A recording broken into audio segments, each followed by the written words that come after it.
Welcome back to the Mango Foxy channel. How you doing? Come on in. Today we are talking about that time Disney decided to turn a story about an archer who steals from the rich to give to the poor into a furry. That's right. Today we are talking about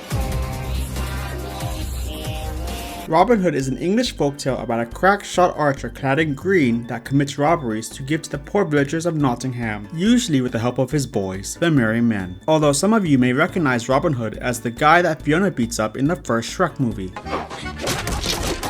Disney's 1973 film adaptation of the Robin Hood folktales follow most of the story beats of the classic legend, except for making everyone into animals and dumbing down the story. But we will get there. The movie begins with our titular hero, Robin Hood, and his right-hand man, Little John, escaping from the authorities. Glossing over the obvious joke that Little John is not so little, let me point out that even in 1973, we had twink foxes and their large bear daddies. The movie wastes no time pointing out the big bad of this adventure, Prince John, who is ruling over his father's kingdom while King Richard is off on the Crusades. You see, Prince John's right-hand man is a snake named Sir Hiss, who has hypnosis powers, and hypnosis is the reason why the king is conveniently absent for the entire film. We're in this plot together, if you don't mind my saying so. And remember, it was your idea. I hypnotized him and... I know.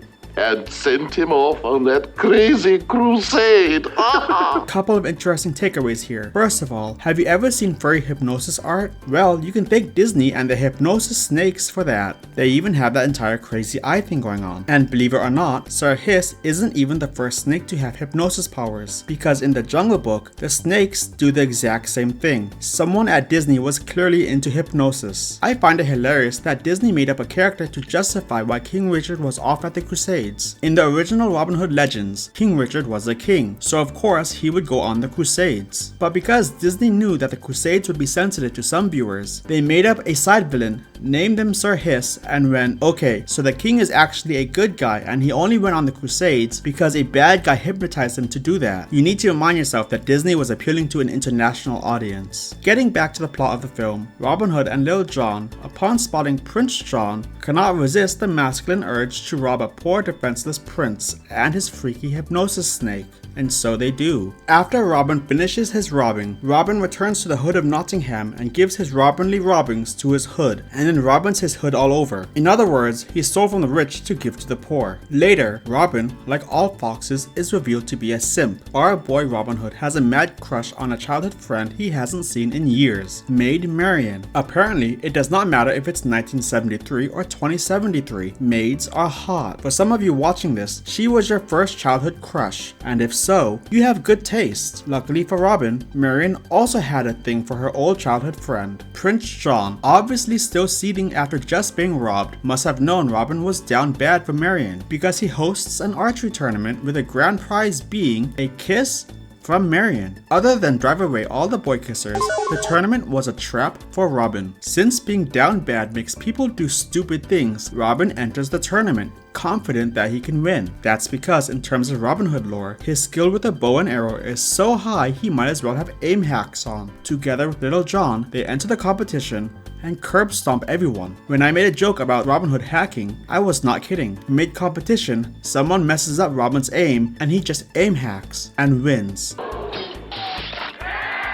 The entire time, Prince John is watching our disguised Robin do amazing. So amazing in fact, that there is literally no one else who can shoot an arrow that good. And so, when Robin wins, the prince pretends to announce that Robin is the winner, only to expose him, and then sentence him to death in the most annoyingly villainous way possible. I sentence you to sudden, instant, and even immediate death. Rather than become Swiss cheese and be added to Death Wolf's femboy horde immediately, Disney gifts Robin Hood a healthy dose of plot armor. The villagers of Nottingham decide to fight the soldiers and hold them off rather well, which is unfair because the last time I tried to fight soldiers, I lost all my limbs. With the villagers fighting off the soldiers to buy our two lovebirds time to escape, and with Robin himself literally sword fighting, do you think they ran like their lives depended on it? No. Mid-fight, Robin proposes to Marian and she says yes. Marian, my love, will you marry me? Oh, darling, I thought you'd never ask me.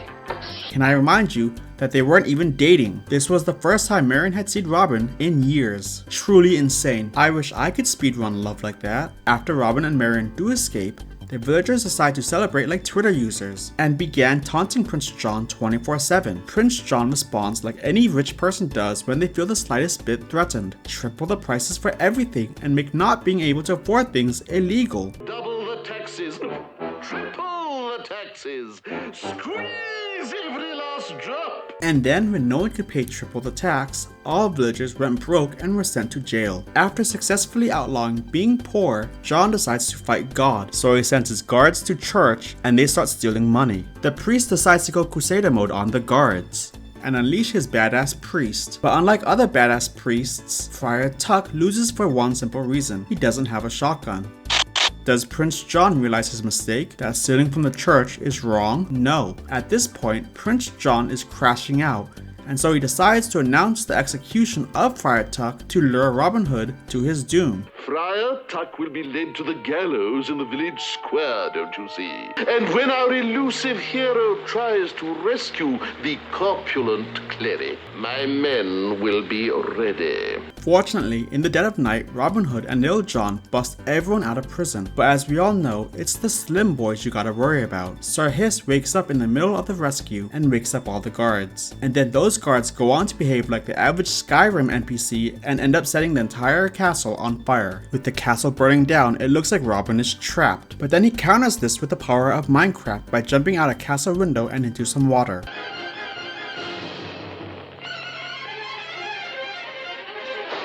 If you think that was a super cheap solution to Robin's problem, don't worry, it gets worse. That's because the movie wraps up in as lazy a way as possible. We aren't shown the king coming back and catching his son being evil. Instead, we are just told that the king came home, and suddenly, all the bad guys are prisoners, and Robin and Marian get married, and everyone lives happily ever after. The end. Did you like that? Because I didn't. While researching this movie, I found out that there was an alternate ending, so prepare to get mad at the ending that we could have had. In the alternate ending, an injured Robin and Marian take shelter in a church. Sir Hiss and Prince John track them down, and John gives an entire bad guy speech about becoming the next king, yada yada yada. Oh, has someone been hurt? Poor fellow.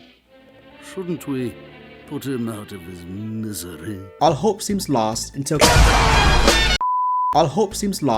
King Richard shows up and he is mad. And then it goes back to the happily ever after ending.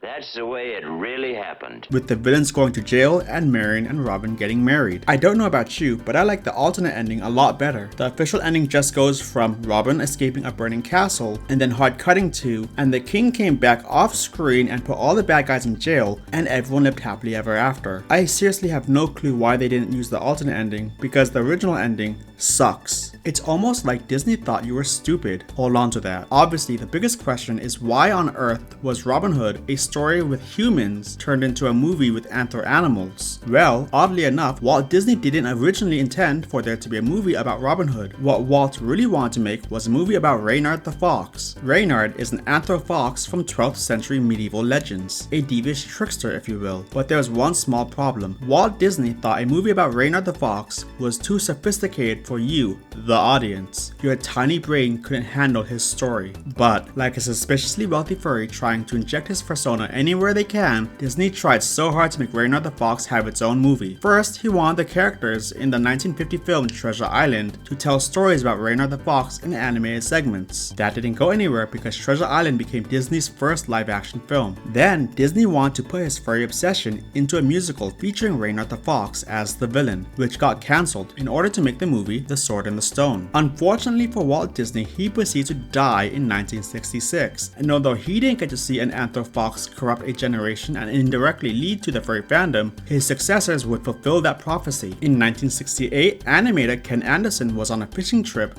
with Disney president Card Walker. On that trip, Anderson pitched the tale of Robin Hood, which was met with approval. Thereafter, Anderson was given the job of designing animal characters for the film. Essentially, Mr. Anderson was doing furry ref sheets and getting paid to do so by Disney, which sounds awesome. I know I have issues with how simple the movie ended up being, but you can't blame Anderson for that. He tried. He really did. Everything was dumbed down despite his protests. The sterilization of Anderson's vision was apparently so bad that Anderson reportedly wept when he saw what Disney was doing to all of his characters, and that is how we got a mid-film that features a ton of antler animals. Now, after hearing all of this, you might think that Robin Hood did alright, not great, not terrible, just alright, and you would be right. Robin Hood made $27 million worldwide, which was pretty good, and over on Rotten Tomatoes, over 250,000 probably furries gave the film an 81%. However, this mid-film would go on to have a massive impact. It was a major influence on the furry fandom. If you know any furry born prior to 2000, there is a big chance they will tell you that they saw the movie as a kid and really loved it. I know I did. My persona is a fox. Why do you think there are so many fox furries? Robin Hood is a fox.